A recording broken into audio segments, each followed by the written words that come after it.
Get this and get it straight. Crime is a sucker's road, and those who travel it wind up in the gut of the prison of the grave. This time I was in the country where the night should have been nothing but peace and quiet. But a pair of angry eagles changed all that. One was solid gold and too close to a battered corpse. The other weighed 160 pounds and was too quick with his fists. It happened like this. From the pen of Raymond Chandler, outstanding author of crime fiction, comes his most famous character in The Adventures of Philip Marlowe.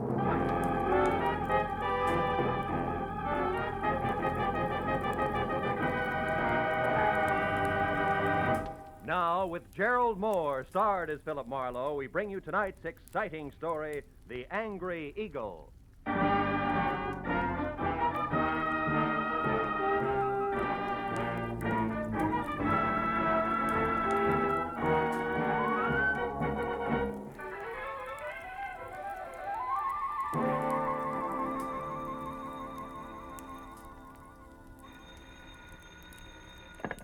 Hello. Mr. Philip Marlowe, please.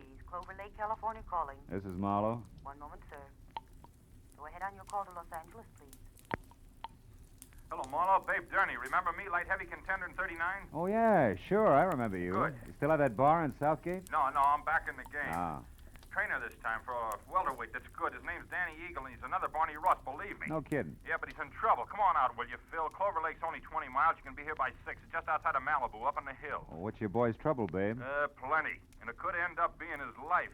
Now step on it, Phil. Oh, and listen, you're a sports writer from Detroit, not a private detective. You got it? Got it. Leaving now, babe. It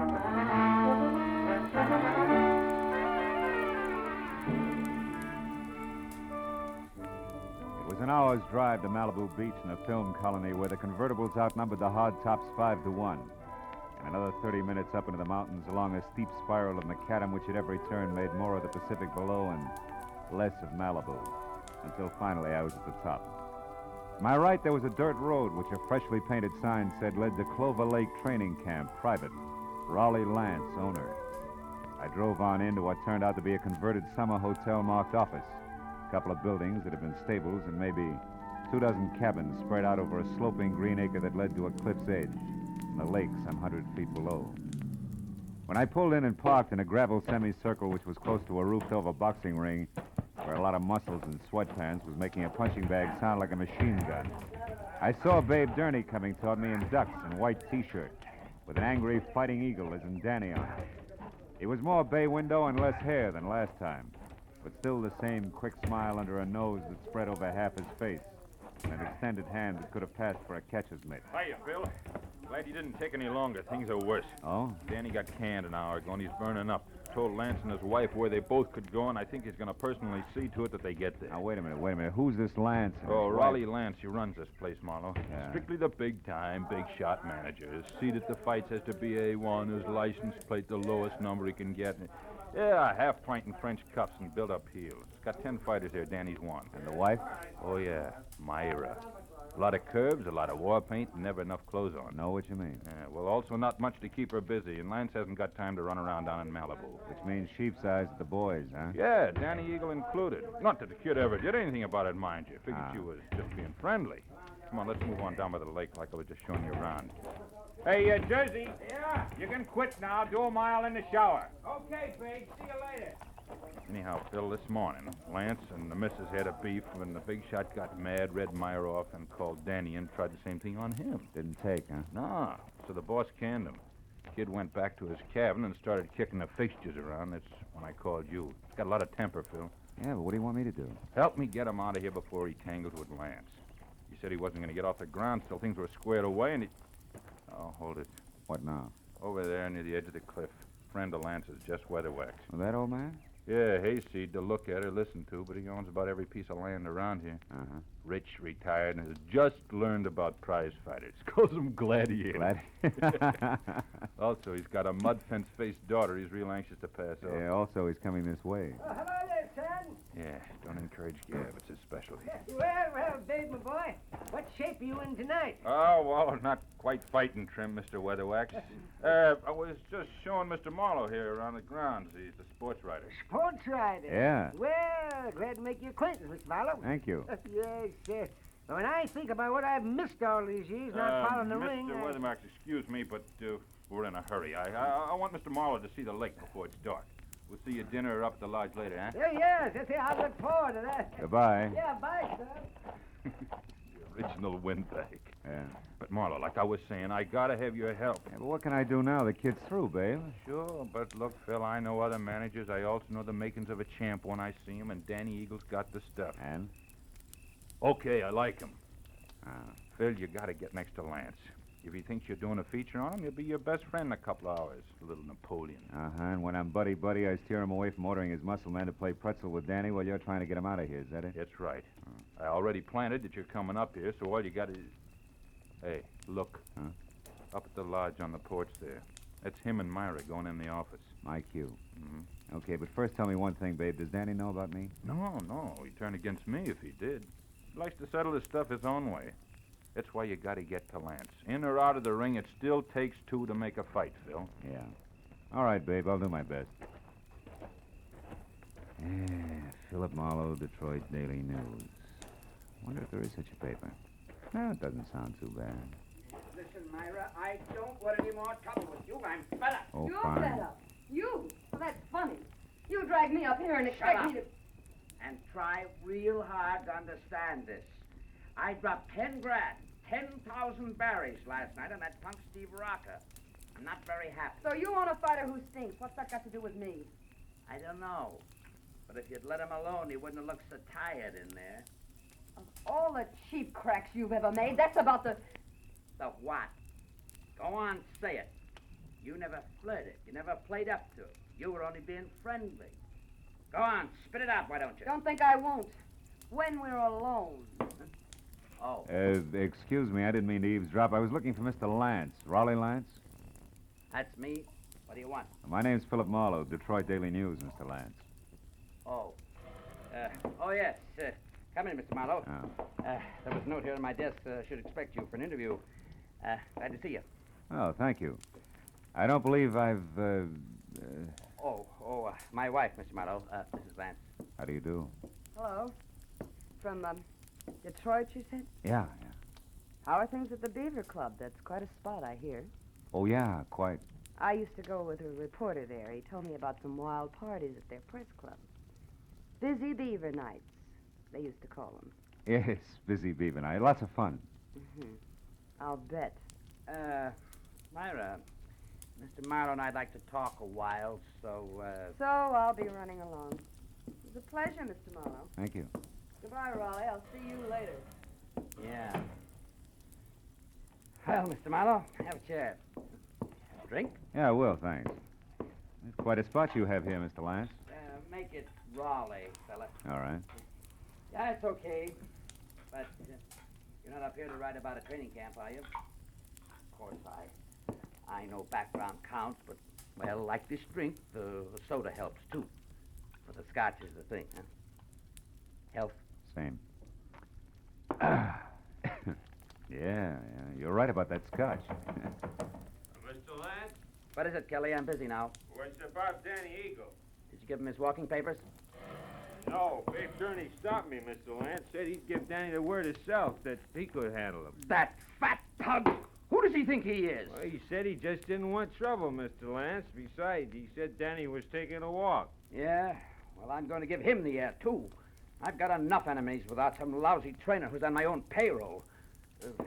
Pardon me, Mr. Marlowe. I'll only be a couple of minutes. Sure. Help yourself to another drink. We'll talk later after dinner, about 8. Oh, and, here, catch. Best cigar made. Let's go, Kelly. Uh-huh. Best cigar. Seats marked A1. Yeah.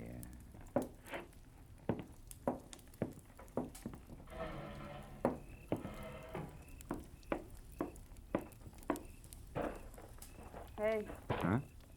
Don't go away mad. My hubby always runs out on people, even private detectives. Slips, huh? Busy Beaver Night, indeed. I made it up. I never even heard of Detroit. Why'd you bait the trap? Lance, the jealous jerk, has threatened to hire a detective a half a dozen times. Oh. After all this fuss over Danny Eagle, you were about due. Well, Shall we walk? It's a nice night. Let's leave it that way, huh? What do you mean? Isn't Danny enough for one day? Listen, mister, you're starting off with 2 left feet. I was friendly with Danny Eagle, period. And Steve Rocker? The same. Only Steve was a little dull. A mind dedicated to comic books. All fighter. Not according to his last bout. Yeah. Rocco moved like he was drugged and collapsed in the third, so it's my fault. Oh, the big shot is quite a loser. And don't bother with your next question. I can feel it coming. Why have I stuck? Yeah, well, it belongs here someplace. Well, I've stuck because... Well, because I thought that each battle was going to be our last. That sooner or later he'd have time for me. He's a busy guy, Myra. So was King Solomon, but he always had room for his wives. True, true. I thought this place was going to be our answer. Just the 2 of us, plus the peace and quiet of the country. With Malibu on hand for a change of pace. So what happens? Still busy, huh? Yeah. So busy that he spends 8 hours a day with Jess Weatherwax, a guy he never heard of until he started this camp, but a guy who thrills to hear the lives and loves of Raleigh Lance. And that leaves me with his daughter, Clementine, if I don't talk to the fighters.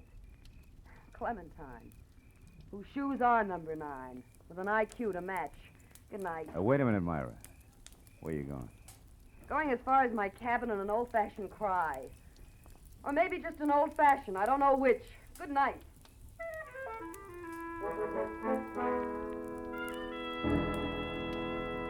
When Myra pivoted on a spiked heel and stomped off into the dark, I knew that I had to move fast because when next she and hubby met, the fact that I was a private detective was going to become public domain. And from there on out, I'd be of little use to Babe Durney, and if Lance's muscle playmates caught up to me, of no use to anybody. I located Danny Eagle's cabin among half a dozen others, peeking out of a thick grove of pepper trees, showing light from a half-open door.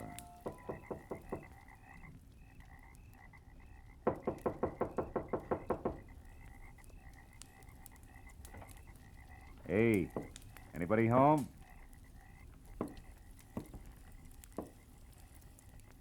Inside, there was a closed valise on the edge of the only bed.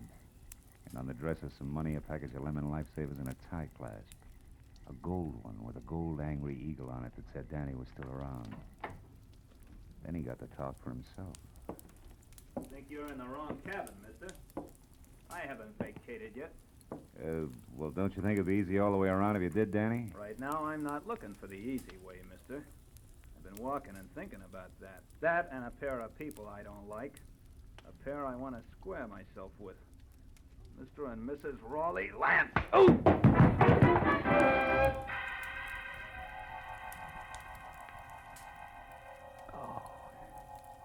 It was purely a case of mistaken identity.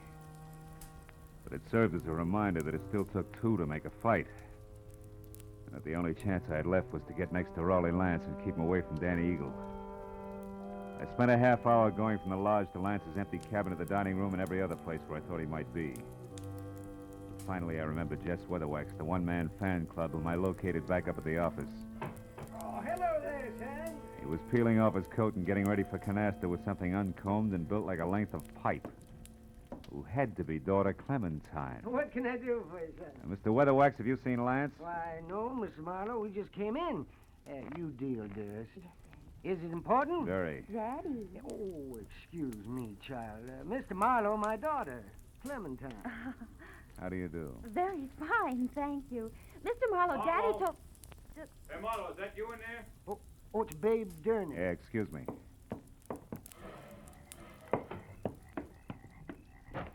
Phil, come with me, quick. What's wrong? Lance is dead, Marlowe. What? At the edge of the lake on the rocks. Accident? I don't know. Come on, Phil.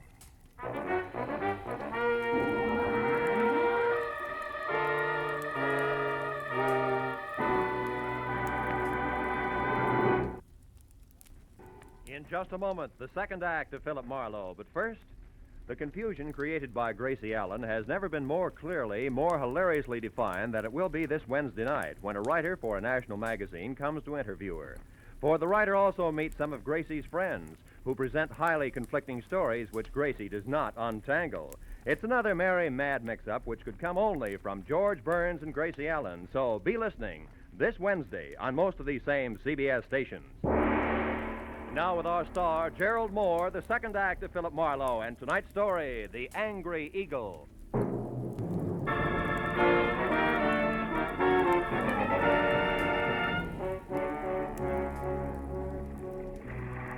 Sharp lakeshore stones, like countless fighters' fists, had hammered all the life out of Rolly Lance.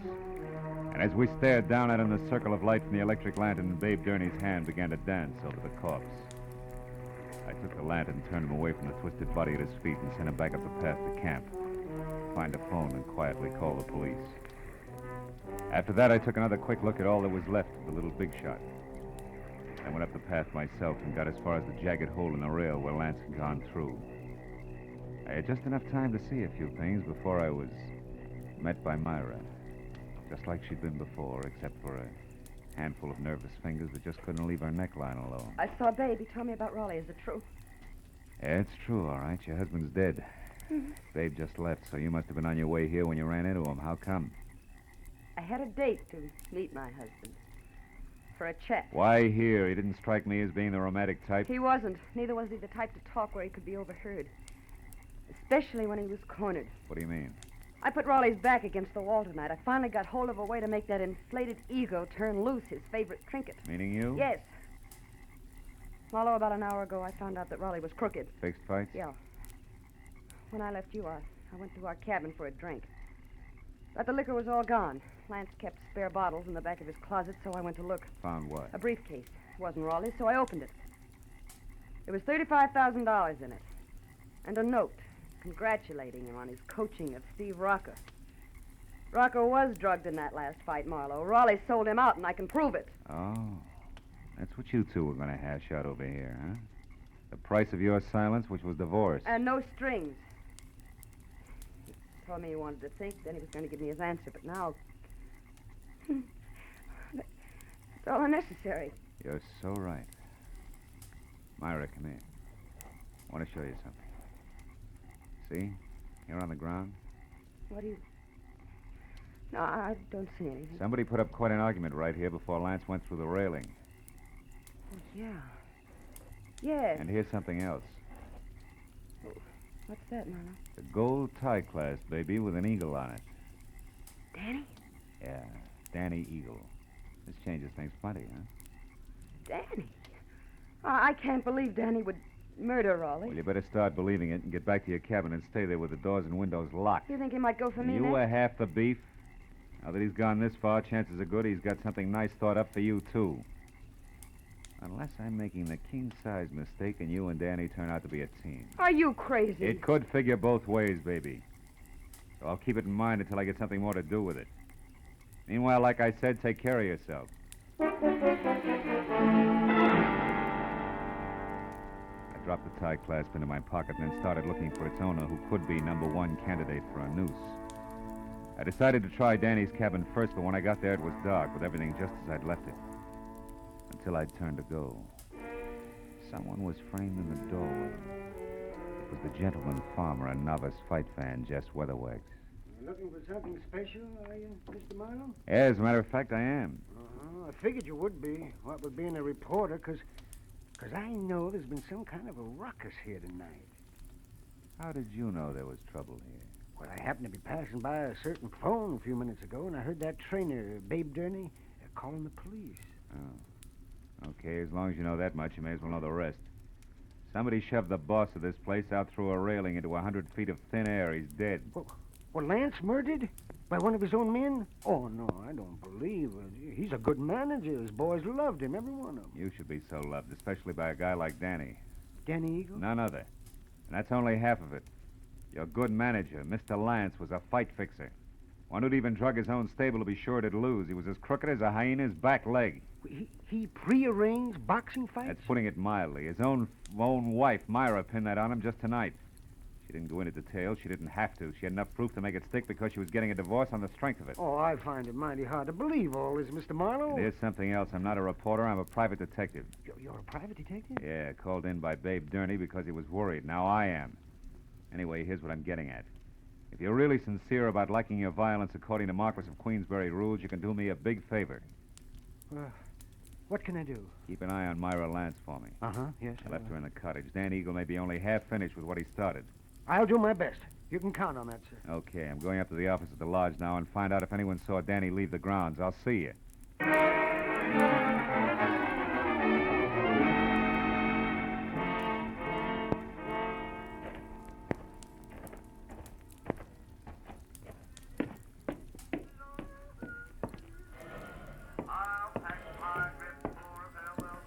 Oh, hello there, Mr. Marlowe. Did you get enough story material from the box fighters? For a couple of novels, Clementine. You alone here? Well, I am now.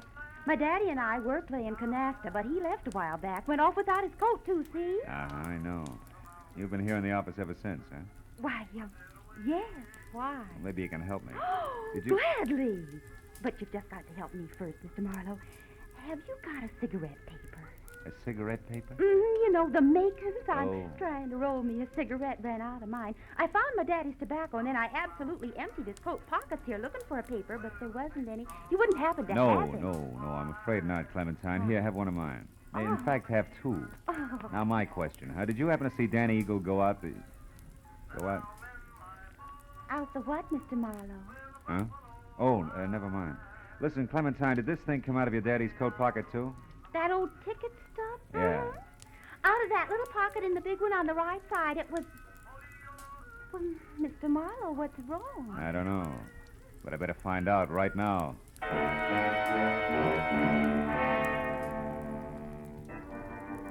As I ran out of the office and past the empty rope ring toward where the cabin stood, I was full of the conviction that Clover Lake Training Camp was due for a second corpse any minute.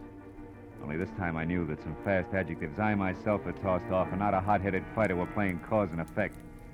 As I made for the door of the Lance cabin, there was no help in the fact that my volunteer guard, Jess Weatherwax, was nowhere in sight. I called Myra's name twice and still got no answer. So I stepped back to go to work on the door with my shoulder when the lock turned from inside. What is it, Marlowe? What are you doing here? At the moment, Myra, baby, I'm counting lucky stars, the kind that kept you hale and hearty in spite of me and my big mouth.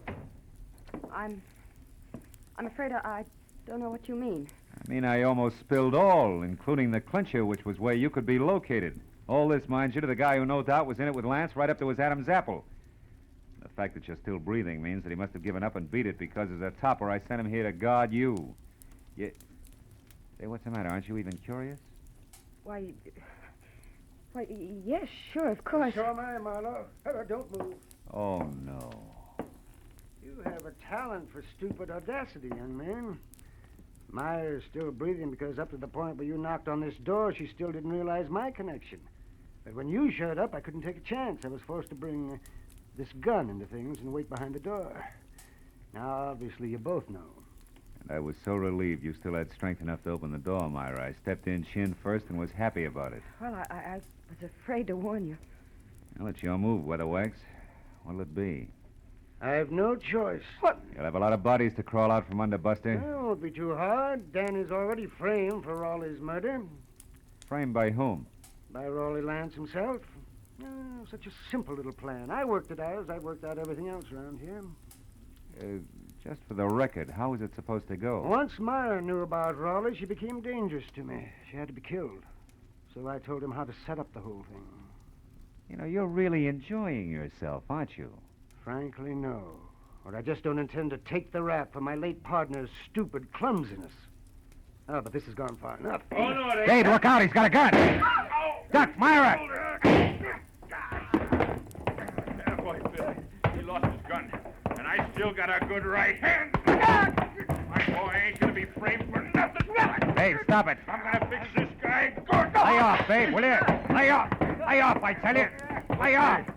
Okay. You gotta tell us the rest. Come on, Weatherwax, talk. What actually happened on the path to the lake?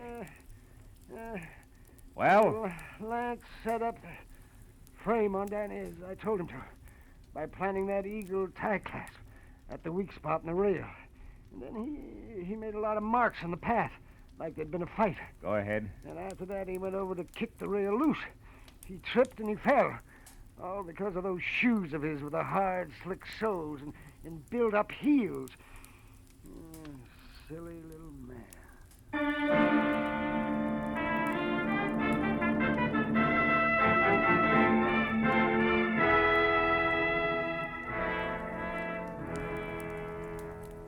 Well, it wasn't long until the boys from the sheriff's office arrived with a good doctor, a lot of open notebooks, and an endless supply of questions. But finally, all the pieces were fitted together. Very surprised Danny Eagle, who had done a lot of thinking, was back from a second long walk. And the whole thing had boiled down to me alone at the bedside of a heavy-jawed trainer who had a happy look on his ugly puss for the first time that night. My boy's going to be champ now, Marlowe, thanks to you. Oh, thanks to you, babe. We were almost down for the count when you showed up. Hey, how's the shoulder? That's nothing. Hey, look, tell me something. How'd you back old Weatherwax into that corner? Oh, well, I found a ticket stub from his coat pocket with the number A2 on it. And Weatherwax claimed that he'd never seen a fight or met Lance until the camp opened up here. But that stub proved that just a month ago, he sat right beside Lance. Yeah, that's right. Yeah. Lance always had seat A1 at the arena. Check. In short, Weatherwax was a liar who dropped his guard. And in this racket, you do that just once and you're out. Yeah. Hey, see that the Eagle keeps his guard up, will you, babe?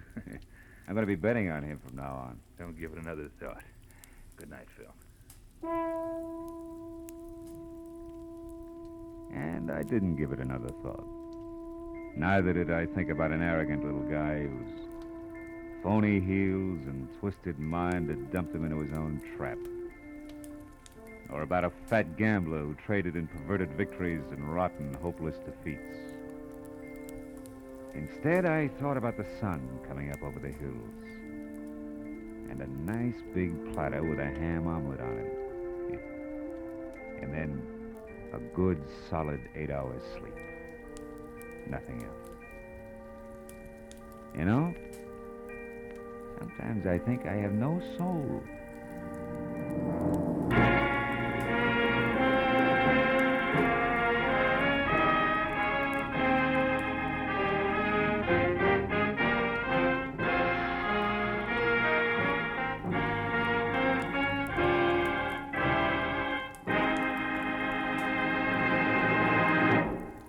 Adventures of Philip Marlowe, bringing you Raymond Chandler's most famous character, star Gerald Mohr, are produced and directed by Norman MacDonald and are written for radio by Robert Mitchell and Gene Levitt. Gerald Mohr can currently be seen starring in Republic's The Blonde Bandit. Featured in our cast tonight were Joan Banks, Barney Phillips, Wilms Herbert, Howard McNear, Elliott Reed, Frank Gerstle, and Ann Morrison. The special music is composed and conducted by Richard Arant. Be sure and be with us again next week when Philip Marlowe says... This time a nervous breakdown in a driving rain. A cape with a high collar and a tiny sliver of glass led me from the ballet and a beautiful dancer to the edge of a cliff and death.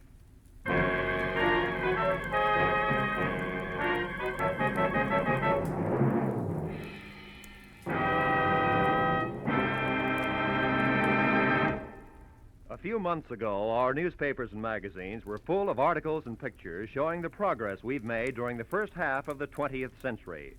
That progress, brought about by the American way of doing business, means that today we enjoy the highest standard of living of any nation in the world. We can keep our standards high, and we can increase the benefits for all of us by continuing to produce efficiently under a free economic system. This is Roy Rowan speaking. Now, stay tuned for Pursuit, which follows immediately over most of these same CBS stations.